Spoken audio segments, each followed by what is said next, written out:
selamat pagi semuanya. Yuk mari kita mau memuji Tuhan hari ini, kita mau sembah Dia. Tapi sebelumnya saya ajak kita sama-sama berdoa. Mari kita berdoa. Kami mengucap syukur Bapa di pagi hari ini oleh karena anugerah-Mu yang sungguh luar biasa bagi kami semua Tuhan. Kami boleh ada sebagaimana kami ada saat ini Tuhan. Kami sehat walafiat, kami boleh bekerja, kami melakukan banyak sekali aktivitas Tuhan dan lepas dari campur tangan-Mu Bapa. Kami syukur hari ini Tuhan karena kami boleh terkumpul lagi Bapa. Kami mau memuji Engkau Tuhan, menyembah Engkau. Mari Roh Kudus, biar Engkau yang menguasai kami semua Tuhan. Beracara setiap kami Tuhan Yesus. Dan kiranya Tuhan Yesus pujian dan penyembahan kami Tuhan masuk dalam hadirat-Mu Tuhan Yesus. Menjadi berkat bagi kami semua Bapa. Terima kasih Tuhan Yesus. Kami memulai ibadah kami Tuhan hanya dalam nama Tuhan Yesus. Kami berdoa dan bersyukur. Haleluya. Amin. Yuk mari kita memuji Tuhan. Sebab Tuhanlah kekuatan kita, menara dan kotak perlindungan buat kita semua. Haleluya. Tuhanlah kekuatan dan mazmurku, Dia gunung batu dan keselamatanku. Hanya padamu hati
Mari sama-sama jemaat Tuhan, saya mau ajak kita masuk di dalam hadirat Tuhan lebih dalam lagi.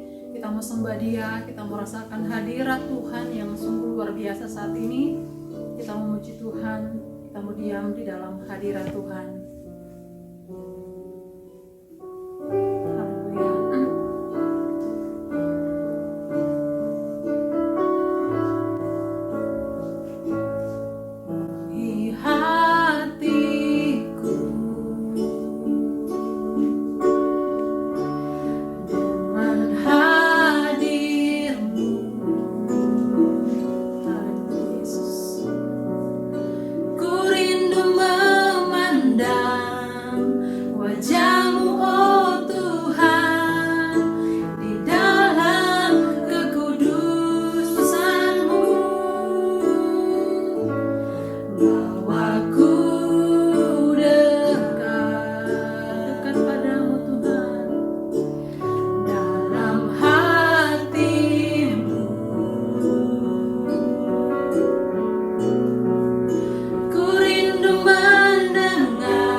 Salam Bapak Ibu, saudara-saudari yang dikasihi oleh Tuhan Yesus Kristus. Kembali pada pagi hari ini kita boleh bersama-sama membahas firman Tuhan. Namun sebelumnya kita akan terlebih dahulu berdoa. Mari kita bersama-sama berdoa. Bapa Surgawi, Engkau yang kami kenal di dalam nama Tuhan Yesus Kristus. Terima kasih Bapa, pada pagi hari ini kembali kami anak-anak-Mu Tuhan, jemaat-Mu GMI boleh sama-sama berbakti, sama-sama beribadah kepada Engkau, dan sebentar kami juga akan mendengarkan firman-Mu. Sebelumnya Bapa, Engkau sendiri juga yang akan pimpin hamba-Mu, pimpin juga jemaat-Mu Tuhan, sehingga kami boleh menikmati firman-Mu. Terlebih Bapa, kami juga minta Tuhan supaya Engkau sendiri juga yang akan menguduskan, menyucikan hati kami, supaya kami mempunyai hati seorang hamba yang mau mendengarkan, dan terutama juga mau melakukan firman-Mu. Terima kasih Bapa, mari Allah Roh Kudus, Engkau sendiri juga yang akan menjamah hati kami setiap pribadi lepas pribadi dimanapun kami berada, sehingga hari ini kami benar-benar boleh mendapatkan berkat melalui firman Tuhan, terutama firman Tuhan boleh menjadi rema, menjadi berkat, menjadi pertumbuhan bagi tubuh rohani kami. Terima kasih Bapa, kami boleh bersama-sama membahas firman Tuhan hari ini. Hanya di dalam nama Yesus kami sudah berdoa dan mengucap puji syukur. Haleluya. Amin. Saudaraku yang dikasihi oleh Tuhan Yesus Kristus, tema yang saya akan pilih hari ini masih berkisah tentang kebangkitan Tuhan Yesus, yaitu setelah Tuhan Yesus bangkit, saudara sudah mengetahui 40 hari lamanya Tuhan menampakkan diri kepada murid-muridnya. Dan saya juga hari ini akan berikan tema tentang Emmaus adalah jalan memutar. Diambil di dalam Lukas 24 ayat 13 sampai ayat yang ke-35. Mari Bapak Ibu, saudara-saudari, kita akan baca bersama-sama di dalam Lukas 24 ayatnya yang ke-13 sampai ke-35. Cukup banyak, tapi saya juga percaya bahwa saudara juga pernah membaca, dan saya minta juga saudara di rumah membaca ayat ini masing-masing. Pada hari itu juga 2 orang dari murid-murid Yesus pergi ke sebuah kampung bernama Emmaus yang terletak kira-kira 7 mil jauhnya dari Yerusalem. Dan mereka bercakap-cakap tentang segala sesuatu yang telah terjadi. Ketika mereka sedang bercakap-cakap dan bertukar pikiran, datanglah Yesus sendiri mendekati mereka, lalu berjalan bersama-sama dengan mereka. Tetapi ada sesuatu yang menghalangi mata mereka, sehingga mereka tidak dapat mengenal Dia. Yesus berkata kepada mereka, "Apakah yang kamu percakapkan sementara kamu berjalan?" Maka berhentilah mereka dengan muka muram. Seorang dari mereka namanya Kleopas menjawabnya, "Adakah engkau satu-satunya orang asing di Yerusalem yang tidak tahu apa yang terjadi di situ pada hari-hari belakangan ini?" Ayat yang ke-19, katanya kepada mereka, "Apakah itu?"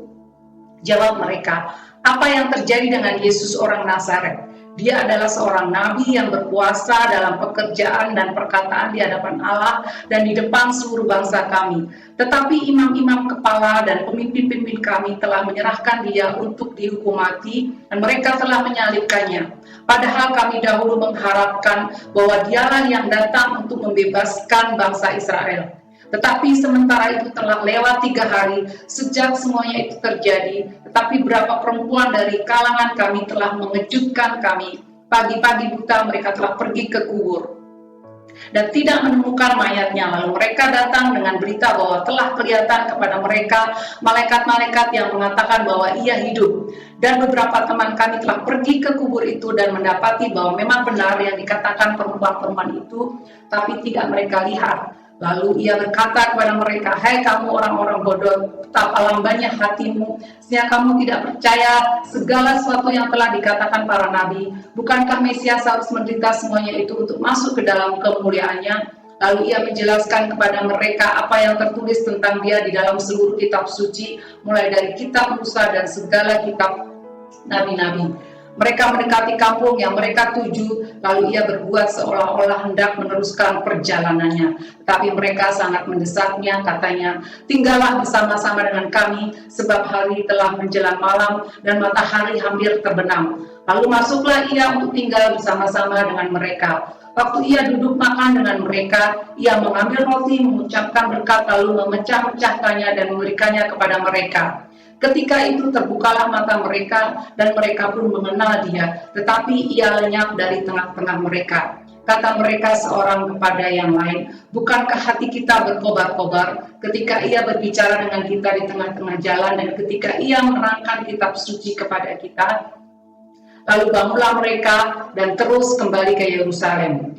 Di situ mereka mendapati ke-11 murid itu, mereka sedang berkumpul bersama-sama dengan teman-teman mereka. Kata mereka itu, sesungguhnya Tuhan telah bangkit, telah menampakkan diri kepada Simon. Lalu kedua orang itu pun menceritakan apa yang terjadi di tengah jalan dan bagaimana mereka mengenal dia pada waktu ia memecah-mecahkan roti. Saudaraku, di sini kita akan melihat ayat yang ke-13 dan ayat yang ke-14 diawali dengan perkataan pada hari itu juga, ya, pada hari di mana Tuhan Yesus bangkit, pada hari itu juga di mana perempuan-perempuan murid Tuhan Yesus datang ke kubur Tuhan Yesus dan mendapati kubur itu telah kosong. Pada hari itu malaikat Tuhan mengatakan kepada perempuan-perempuan itu bahwa Tuhan Yesus sudah bangkit. Pada hari itu juga Petrus yang juga mendapatkan kabar bahwa kubur itu kosong, lari ke tempat kubur itu dan mendapati hanya kain kafan yang terletak di sana. Saudara, dan di antara murid-murid itu ada dua orang yang juga mendengar kabar bahwa Tuhan Yesus sudah bangkit. Tetapi walaupun mereka tahu bahwa Tuhan Yesus bangkit, tapi mereka tidak mau percaya. Bahkan dikatakan di dalam ayat yang ke-13 ini, mereka meninggalkan Yerusalem. Ya. Jadi mereka menuju ke Emmaus, meninggalkan Yerusalem. Saudaraku, mengapa mereka meninggalkan Yerusalem? Kalau kita melihat sebelum tadi ayat yang kita baca, di dalam ayat yang ke-25, perkataan Tuhan Yesus kepada mereka. Lalu ia berkata kepada mereka, hai kamu orang bodoh, betapa lambannya hatimu, sehingga kamu tidak percaya segala sesuatu yang telah dikatakan para nabi. Jadi kita melihat di sini, kalau Tuhan Yesus sampai mengatakan mereka itu lamban, mereka itu bodoh, mereka itu tidak percaya, pasti ada sesuatu. Ternyata memang benar, saudara. Kenapa? Dikatakan di sini bahwa mereka meninggalkan Yerusalem. Saudara, kenapa? Sebelum kita akan merangkai alasannya, saudara harus tahu apa sih arti Yerusalem, ya. Yerusalem artinya adalah dikatakan yarah, ya. Jadi yeru atau yarah itu artinya mengarahkan, mengajak, menyalurkan. Sedangkan Shalem atau Shalom, ya, yang sering kita katakan, itu artinya adalah damai sejahtera, aman, kuat. Jadi Yerusalem itu artinya adalah tempat pengajaran damai sejahtera. Jadi secara rohani, kenapa mereka meninggalkan Yerusalem? Artinya mereka meninggalkan pengajaran damai sejahtera. Mereka meninggalkan persekutuan. Mereka sedih, ya. Mereka kecewa, dan mereka mungkin sedang tidak lagi punya pengharapan. Karena dikatakan di dalam ayat yang ke-21 bahwa waktu itu mereka berharap, ayat 21 dikatakan, padahal kami dahulu mengharapkan bahwa dialah yang datang untuk membebaskan bangsa Israel, tetapi sementara itu telah lewat 3 hari sejak semua itu terjadi. Jadi harapan mereka supaya Tuhan Yesus membebaskan mereka dari bangsa Romawi. Dan harapan itu menjadi kandas karena setelah mereka tahu Tuhan Yesus mati, bahkan mati di kayu salib.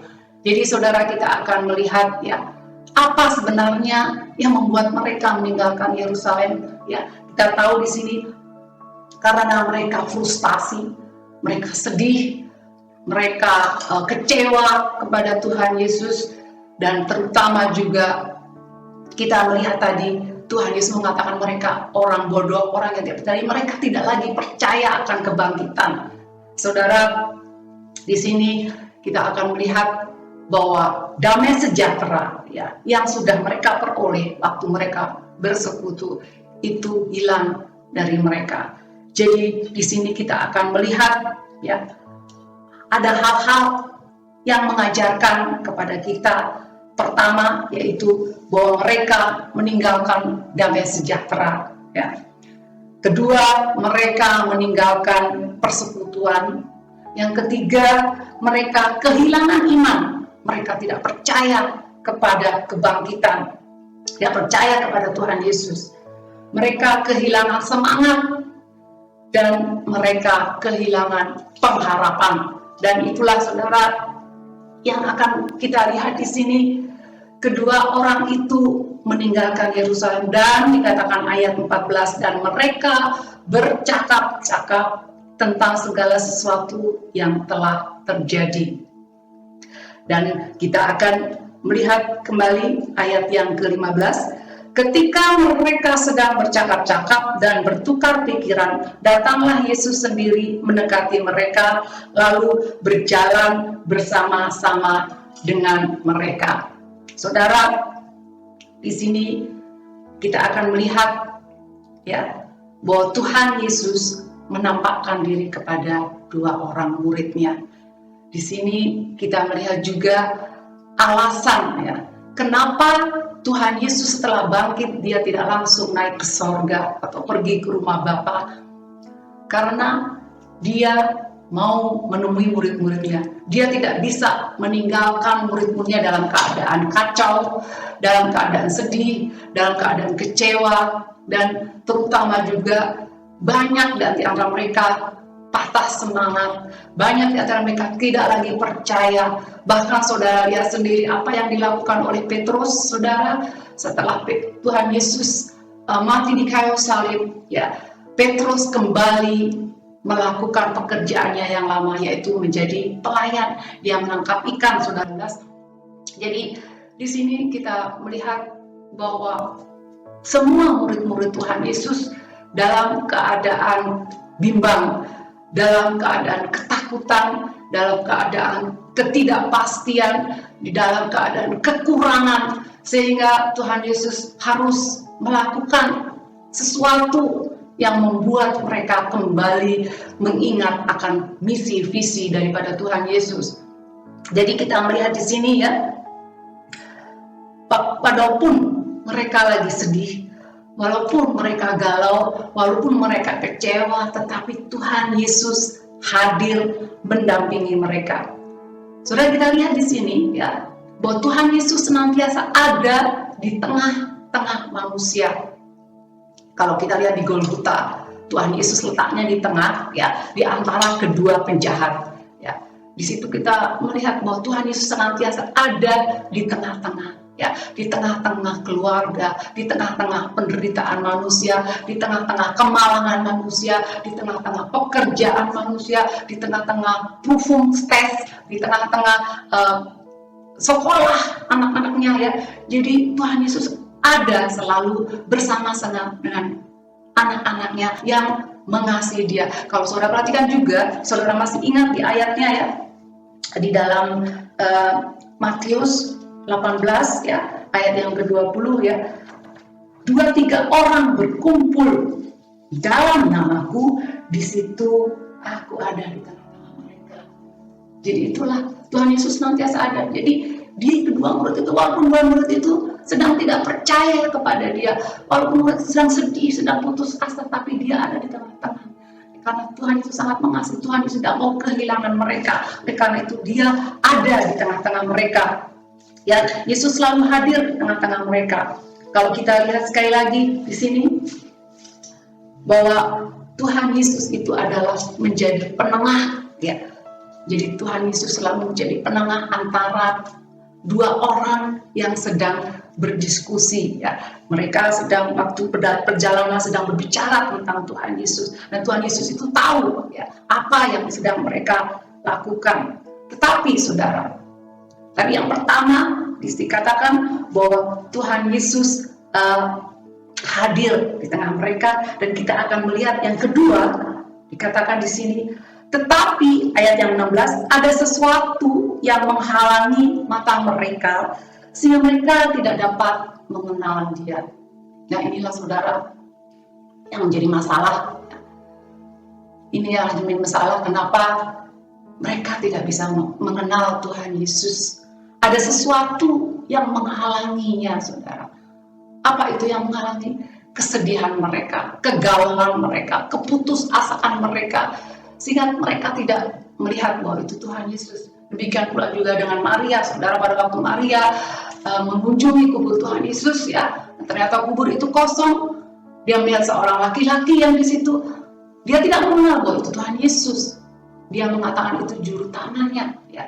Jadi saudara, inilah sebenarnya yang menjadi masalah anak-anak Tuhan. Banyak sekali anak-anak Tuhan sekarang, ya, atau boleh dikatakan orang-orang Kristen mengatakan saya kenal Tuhan Yesus, saya kenal Allahku. Tetapi Tuhan Yesus mengatakan, enyahlah kamu, ya, yang membuat kejahatan, aku tidak mengenal engkau. Saudara bisa lihat, baca di dalam Matius 7 ayat yang ke-22 dan ke-23 dikatakan, pada hari terakhir, ya, banyak orang akan berseru kepadaku, Tuhan, Tuhan, bukankah kami bernubuat demi namamu dan mengusir setan demi namamu dan mengadakan banyak mujizat demi namamu juga. Pada waktu itulah aku akan berterus terang kepada mereka dan berkata, aku tidak pernah mengenal kamu, enyahlah daripadaku, kamu sekalian pembuat kejahatan. Juga dikatakan di dalam Hosea, ya, saudara, kita lihat bersama-sama di sini bahwa Hosea 4 ayat 6, umatku binasa karena tidak mengenal Allah. Karena engkaulah yang menolak pengenalan itu, maka aku menolak engkau menjadi imamku. Dan karena engkau melupakan pengajaran Allahmu, maka aku juga akan melupakan anakmu. Saudara, disinilah yang menjadi masalahnya. Mereka tidak mengenal Allah mereka. Tuhan mengenal kita, Tuhan mengenal hidup kita, Tuhan mengenal apa yang kita lakukan. Tapi sebaliknya mereka tidak mengenal Allah mereka. Inilah yang menjadi masalah. Kenapa? Terlalu berfokus kepada masalah mereka, sehingga mereka lupa bahwa Tuhan sebenarnya bersama-sama dengan mereka. Di dalam Ibrani 13 ayat 15 mengatakan, aku, ya, sekali-kali tidak akan pernah meninggalkan kamu. Aku sekali-kali tidak akan pernah membiarkan kamu.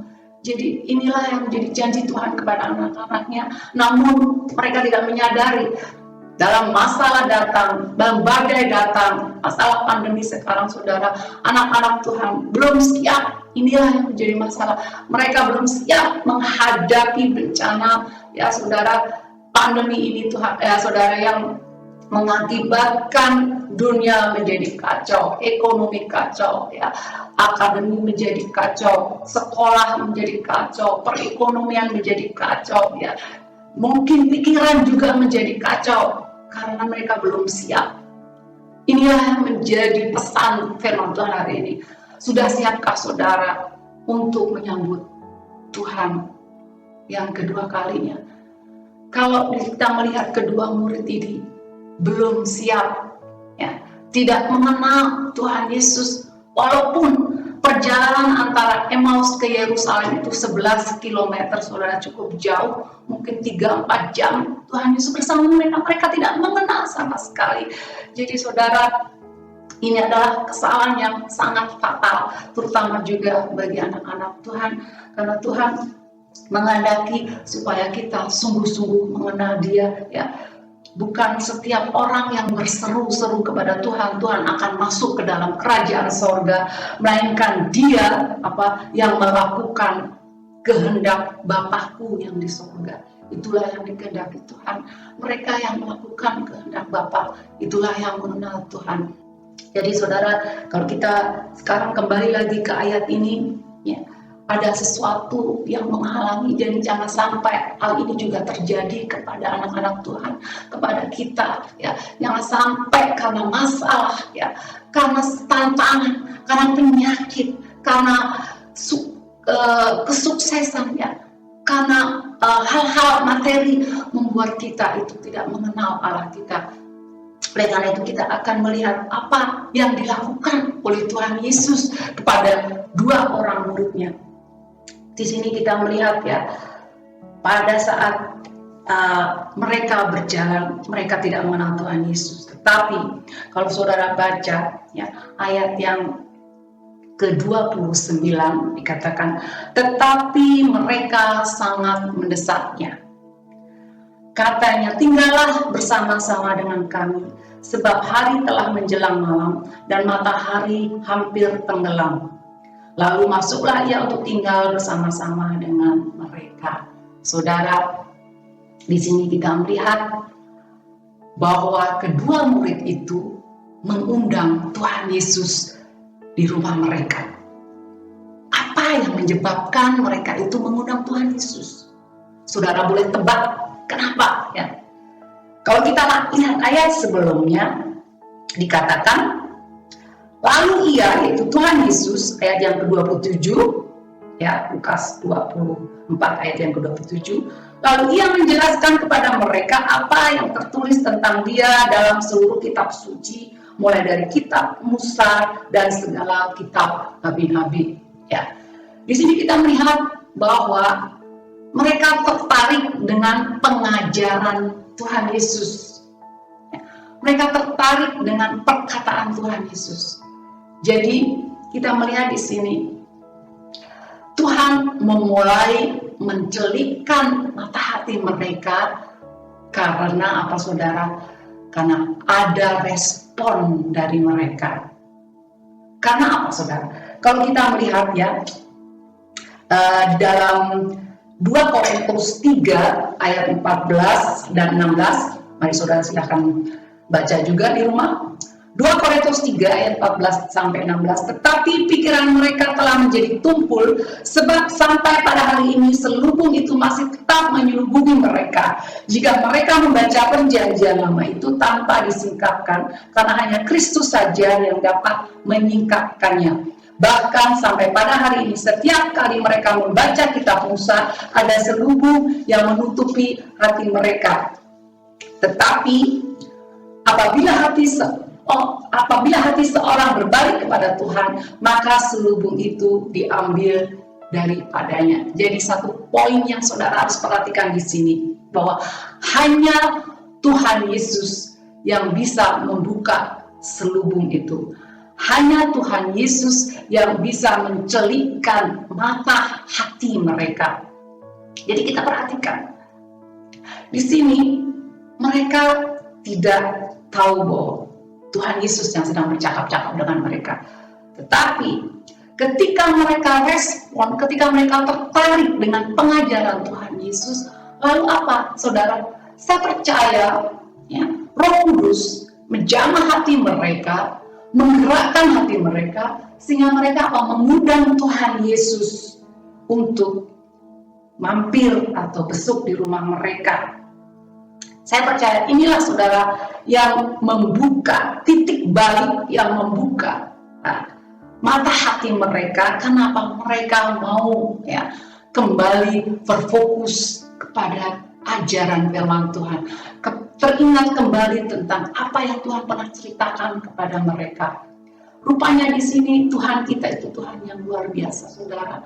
Dia bisa aja langsung plak ya, bisa aja dia cuma tepuk gitu aja, dia bisa mencelikkan mata mereka. Tetapi Tuhan tidak mau begitu. Dia mau memakai proses. Dengan apa? Dengan mengingatkan kembali akan kasih dia, akan apa yang pernah Tuhan lakukan, akan firman Tuhan. Itulah yang dikehendaki Tuhan Yesus ya. Saudara, jadi kenapa ya banyak di dunia ini tidak mengenal Tuhan Yesus, saudara? Karena apa? Mereka tidak mau tahu tentang Tuhan Yesus. Mereka tidak mau membaca firman Tuhan. Mereka tidak mau membaca Bible. Mereka tidak tertarik dengan ajaran Kristen, sehingga mereka tidak akan pernah kenal oleh Tuhan. Karena Tuhan Yesus juga tidak pernah memaksa orang untuk mengenal dia. Walaupun dia sudah ada, dia eksistir, dia yang menciptakan langit bumi dan seisinya, dia yang memberikan hidup kepada mereka, nafas kehidupan kepada mereka, tapi mereka tidak mau mengenal dia. Inilah yang menjadi masalah ya, dan inilah yang juga yang harus kita gumuli sebagai anak-anak Tuhan. Kita harus mendoakan mereka supaya mereka tertarik dengan firman Tuhan, tertarik dengan kitab suci dan mau kembali melakukan apa yang sudah pernah Tuhan perintahkan. Ya, walaupun kedua murid ini saudara sedang putus asa, sedang patah semangat, sedang tidak punya pengharapan, tetapi Tuhan Yesus kembali membukakan mata mereka. Jadi ketika mereka mengundang Tuhan Yesus dalam rumah mereka, maka di dalam ayat yang ke-30 dikatakan, waktu ia duduk makan dengan mereka, ia mengambil roti, mengucap berkat, lalu memecah-mecahkannya dan memberikannya kepada mereka. Ayat yang ke-31, ketika itu terbukalah mata mereka dan mereka pun mengenal dia, tetapi ia lenyap dari tengah-tengah mereka. Saudara, disinilah kembali diingatkan akan perjamuan Tuhan, ya, di mana mereka pernah melakukan bersama-sama dengan Tuhan Yesus. Inilah yang dikehendaki Tuhan Yesus, bahwa setiap apa yang pernah kita lakukan itu mengingat akan kebaikan Tuhan. Perjamuan kudus itu tidak dilakukan hanya sekedar kita lakukan karena itu harus dilakukan, karena untuk mengingat apa yang Tuhan sudah perintahkan, mengingat akan penyaliban Tuhan, mengingat akan kebaikan Tuhan sudah mati bagi kita. Jadi kita sekarang melihat sekarang bahwa Tuhan Yesus mencelikkan mata mereka karena Tuhan Yesus kembali ingin menyelamatkan mereka, ya, kembali memberikan semangat kepada mereka, kembali memberikan pengharapan kepada mereka. Jadi di sini saudara ada poin-poin yang akan saya berikan, ya. Jadi pertama, Emmaus itu merupakan peringatan bagi anak-anak Tuhan, ya. Dalam hidup kita mungkin kita punya juga Emmaus yang tidak berkenan kepada Tuhan. Maka saya berikan tema Emmaus adalah jalan memutar, itu adalah jalan yang tidak dikehendaki oleh Tuhan. Itu jalan manusia, jalan kemauan kita sendiri, jalan egois kita sendiri, jalan keinginan kita sendiri yang tidak mau taat dan tidak mau melakukan kehendak Tuhan. Itulah Emmaus yang ada dalam hidup kita. Mari saudara, kita kembali diingatkan bahwa Emmaus itu adalah peringatan bagi anak-anak Tuhan. Yang kedua, Emmaus adalah kehidupan yang lama, yaitu jalan memutar. Jangan lagi kembali ke sana, ya. Iblis paling suka saudara mengingatkan kepada kita hal-hal yang sudah pernah kita lakukan, dosa-dosa yang sudah pernah kita lakukan, dituduh, ya, kita dituduh kamu gini. Itulah yang dilakukan iblis. Tapi saudara harus tahu, Emmaus adalah jalan yang lama. Tuhan tidak menghendaki kita untuk mengingat kembali hal-hal yang tidak berkenan kepada Tuhan, tapi kita harus menuju kembali ke Yerusalem, ke tempat damai sejahtera, di mana anak-anak Tuhan berkumpul, bersekutu di sana. Yang ketiga, katakan perjalanan Emmaus bukan akhir dari segalanya. Itu adalah merupakan sarana dari rencana Tuhan untuk mencapai tujuan ilahi. Jadi perjalanan Emmaus bukan akhir dari segalanya. Tuhan juga kadang-kadang, ya, menghendaki, kadang-kadang kita harus mengalami apa yang namanya Emmaus itu. Tapi sebenarnya itu adalah ujian dari Tuhan supaya kita, saudara, mulai diajak mengalami kasih Tuhan yang mula-mula. Mulai dari situ, Tuhan mengajak kita kembali, diberi semangat kembali, diberi iman kepada kita kembali. Dan keempat dikatakan, perjalanan Emmaus adalah perjalanan di mana kita mengalami kesedihan yang luar biasa, kekalahan, bahkan patah semangat, tidak berpengharapan, lari dari Tuhan. Itu tidak dikehendaki oleh Tuhan, ya. Jangan sekali-kali kita lari kepada dunia.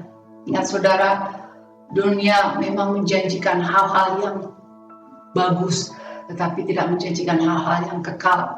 Jangan lari dari Tuhan, ya. Jangan patah semangat, jangan merasa kalah. Bahkan dikatakan Roma 8 ayat 37, kita lebih dari pemenang.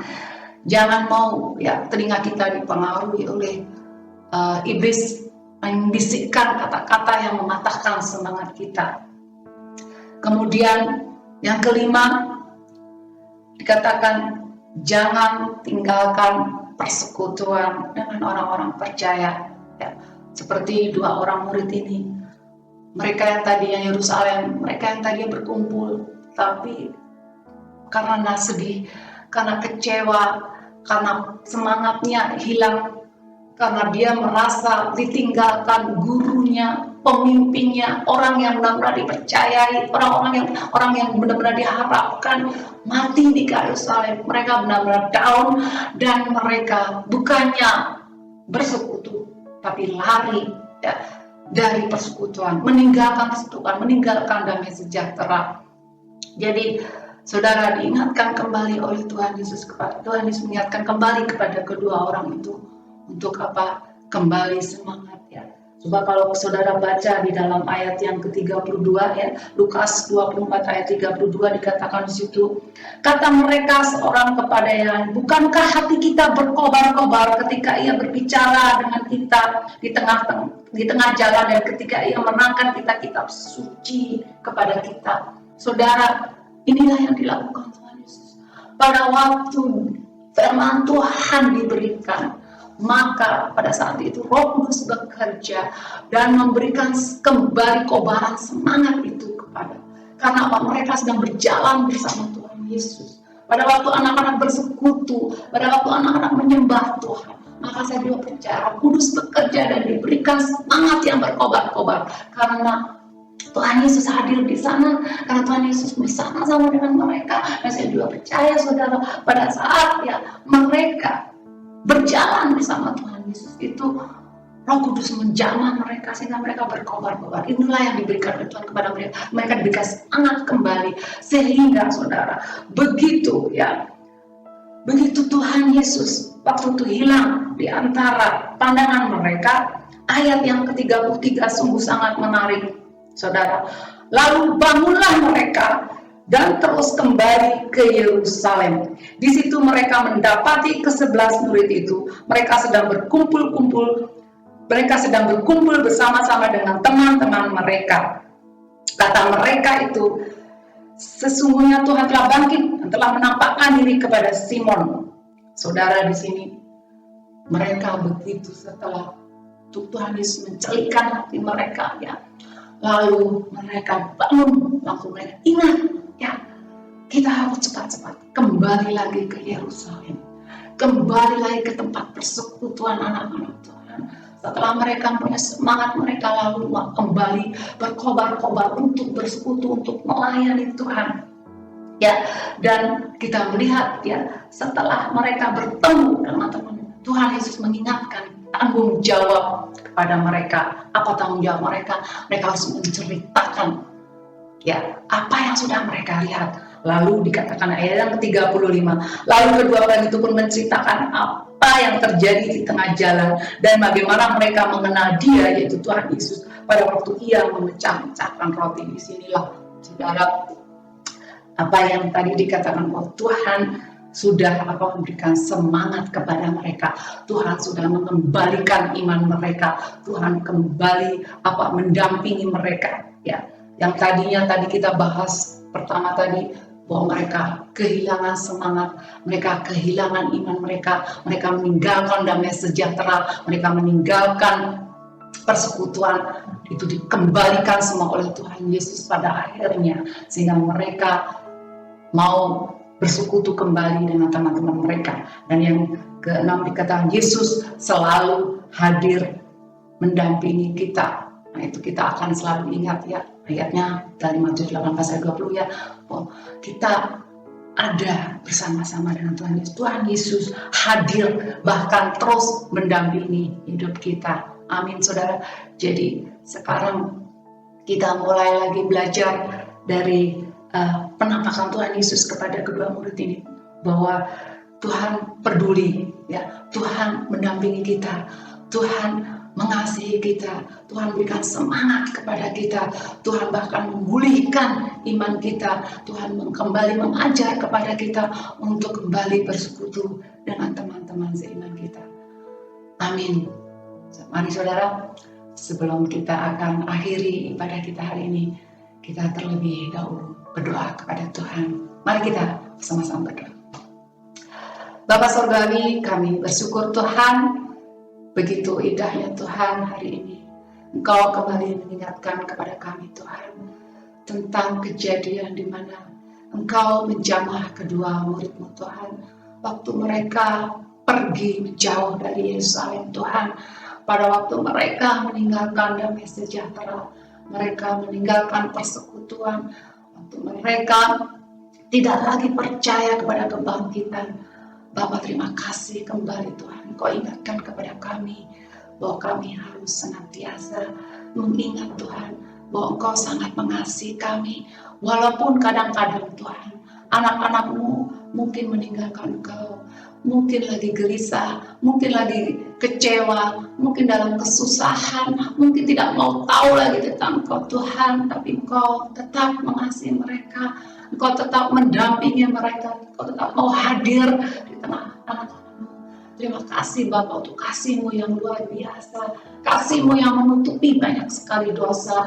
Kembali di sini kami diingatkan Tuhan bahwa Engkau tetap terus Tuhan Yesus akan mendampingi kami Tuhan, bahwa Engkau tetap terus Tuhan mengasihi kami. Kami percaya Tuhan, berdoa juga Tuhan mereka Tuhan yang sedang saat ini mungkin tidak mau tahu lagi tentang Engkau. Mereka kecewa kepada Tuhan, Bapak tolong Kau jamah hati mereka Tuhan.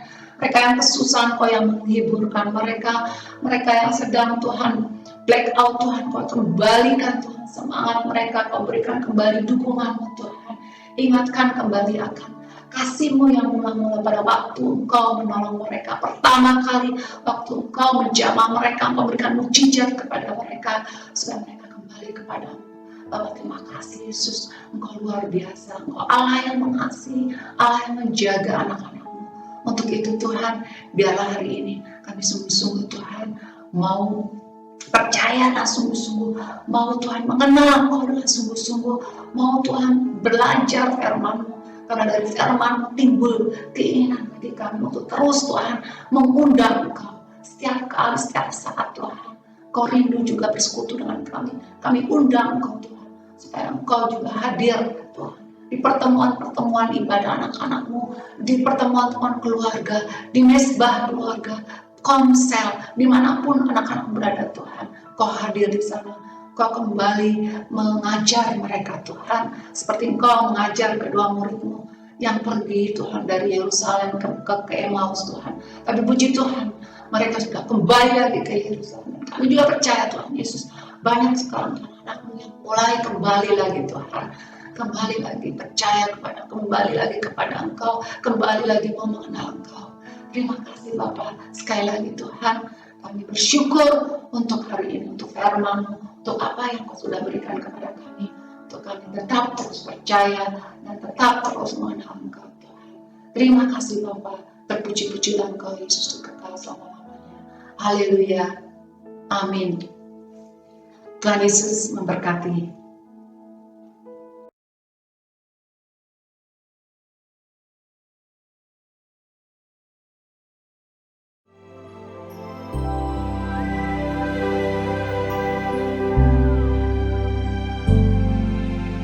Saat ku tak melihat jalanmu, saat ku tak mengerti rencanamu, namun tetap ku pegang janjimu.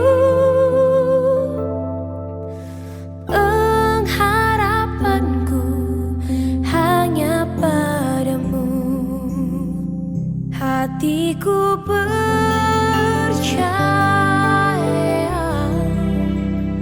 hatiku percaya, hatiku percaya, selalu ku percaya.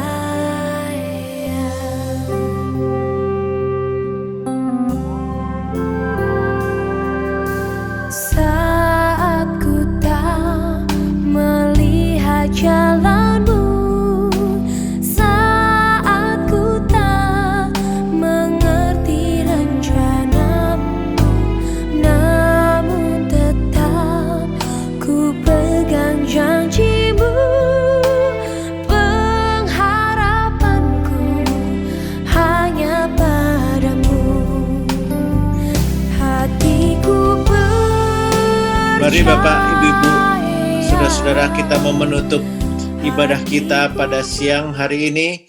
Kita bersyukur kalau Tuhan sudah boleh memimpin ibadah kita dari awal hingga akhir dari ibadah kita. Mari kita mau berdoa bersama-sama. Saya mengundang Bapak Ibu, saudara-saudara di tempat masing-masing untuk boleh berdiri bersama-sama. Kita mau bersyukur kepada Tuhan.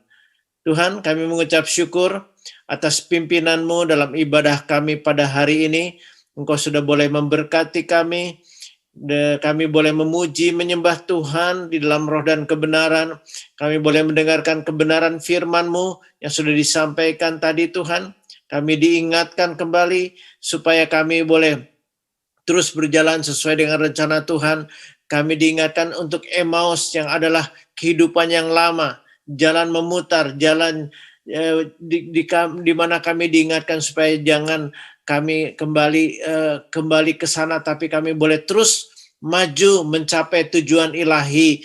Dan kami percaya Tuhan, perjalanan Emmaus tadi mengingatkan kepada kami bahwa perjalanan hidup di mana kami alami saat ini, entah itu ada hal-hal yang mencoba menghalangi kami, ada hal-hal yang bisa membuat kami anak-anak-Mu juga patah semangat atau kalah. Biarlah kami tetap memandang hanya kepada Tuhan. Kami tidak meninggalkan persekutuan dengan orang-orang percaya, dengan anggota tubuh Kristus. Mari Tuhan Engkau berkati setiap kami yang sudah boleh mengikuti ibadah hari ini, supaya kami semua Tuhan boleh diberi kekuatan yang baru dan diingatkan bahwa Tuhan ingin membawa kami selalu hidup dekat dengan Tuhan, hidup dekat dengan satu dengan yang lain dalam persekutuan yang indah satu dengan yang lain. Terima kasih ya Tuhan, sama seperti murid-murid-Mu yang Kau sudah bawa dari Emmaus kembali ke Yerusalem, demikian Engkau juga boleh bawa kami ke dalam persekutuan dengan tubuh Kristus. Kami berdoa untuk saudara-saudara kami yang sudah lama barangkali sudah tidak lagi Tuhan tergabung dalam ibadah kami. Kami berdoa supaya Engkau jamah mereka juga. Pakai kami menjadi berkat, pakai kami untuk mengingatkan kepada mereka. Mari Tuhan Kau berkati Ibu PDP Susi Krani yang sudah boleh menyampaikan kebenaran firman-Mu ini Tuhan, supaya Engkau berkati kehidupan dia bersama suaminya, dan kami juga percaya apa yang sudah ditaburkan tidak sia-sia, kiranya boleh bekerja dalam hidup kami. Biarlah kami boleh menjadi orang-orang yang bukan hanya mendengar, tapi kami juga melakukan firman-Mu dalam kehidupan kami setiap hari. Mari Tuhan, Kau juga berkati para pelayan Tuhan yang sudah melayani Engkau dalam pujian penyembahan, memberkati mereka yang sudah melayani sebagai host, sebagai presenter. Mari Tuhan, dan kami percaya jerih payah kami dalam persekutuan dengan Tuhan tidak pernah sia-sia. Mari Tuhan Kau pimpin kami sepanjang minggu ini lagi. Kalau nanti kami akan kembali dalam kesibukan kami sehari-hari, kami akan juga masuk dalam kegiatan Hope yang ada di kota yang sudah boleh mengadakan doa bersama, bahkan juga Hope Global. Kau berkati juga untuk Komsel Perkasa, Komsel Perak, dan ibadah yang ada di kota-kota. Engkau berkati Tuhan.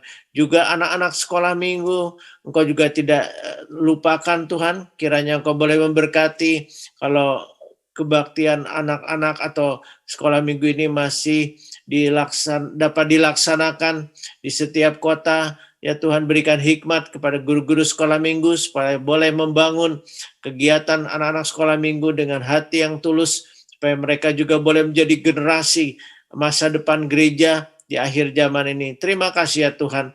Sebelum kami menutup ibadah kami dalam doa ini, kami berdoa untuk Indonesia, bangsa yang kami kasih Tuhan.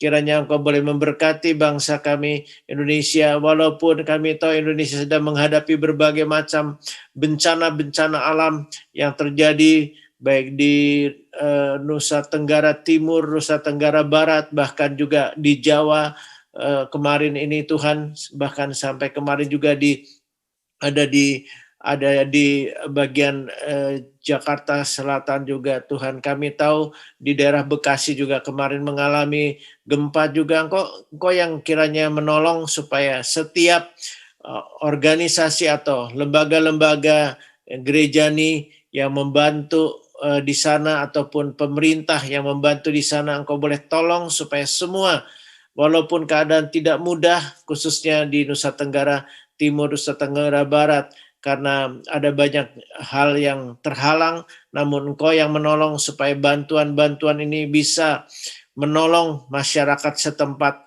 juga yang ada di daerah Jawa Timur dan sekitarnya. Dan Tuhan, Kau lindungi bangsa kami dari berbagai macam tantangan atau pergolakan di bencana-bencana yang ada. Engkau jaga lindungi. Kalau kami mendengar ada hal-hal yang sedang bencana-bencana yang akan terjadi di hari-hari ini, Tuhan, Kau jaga lindungi supaya Kau melindungi bangsa kami yang besar ini. Juga untuk bangsa dan negara Jerman dan Belanda, kami menyerahkan ke dalam tangan Tuhan, supaya Engkau bekerja di Jerman, di Belanda, tempat di mana kami GMI berada, supaya Engkau pakai kami menjadi berkat di negara ini juga. Engkau memberkati negara Jerman dan Belanda supaya ada kebangunan yang besar di negara ini juga, Tuhan. Mari limpahkan kuasa-Mu, bangunkan Tuhan, bangunkan orang-orang yang sudah tertidur secara rohani supaya mereka boleh bangkit kembali di akhir zaman ini, kembali kepada panggilan yang daripada-Mu. Terima kasih ya Tuhan, kami bersyukur untuk semua ini. Sebentar kami akan meninggalkan online ini. Tuhan berkati setiap keluarga, setiap para student juga yang sedang belajar di Jerman, di Belanda. Engkau memberkati, baik juga mereka yang bekerja, baik mereka yang sedang mengerjakan hal-hal untuk masa depan di negara ini. Biarlah Engkau berikan keberhasilan. Mari Tuhan, kami memberkati setiap pribadi yang sudah mengikuti ibadah pada hari ini, supaya Kau memberkati kami juga sepanjang minggu ini, dan Kau mempertemukan kami kembali pada minggu yang akan datang dengan kekuatan yang daripada-Mu. Terima kasih ya Tuhan. Kami bersyukur untuk semua ini. Kami tiba saatnya jemaat-Mu akan pulang dengan membawa berkat. Mari Bapak Ibu Saudara sekalian, kita boleh mengarahkan hati kita dan mengendahkan tangan kita untuk menerima berkat Tuhan. Tuhan memberkati dan melindungi Bapak Ibu Saudara sekalian. Tuhan menyinari Bapak Ibu Saudara sekalian dengan wajahnya dan memberi kasih karunia. Tuhan menghadapkan wajahnya kepada Bapak Ibu Saudara sekalian dan memberikan damai sejahtera.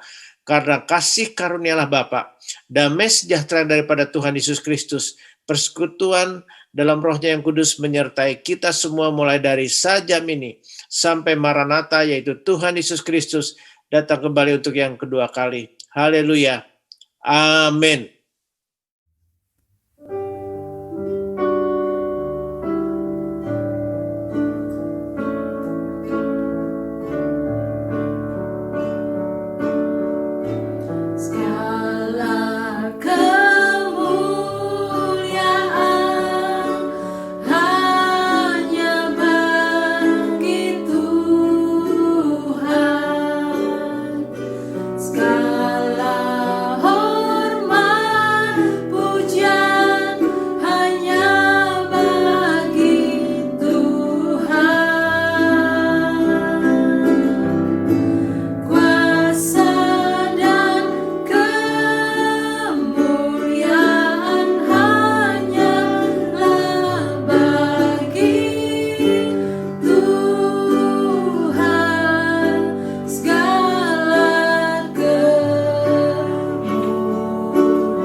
Selamat hari Minggu, Tuhan Yesus memberkati kita semua.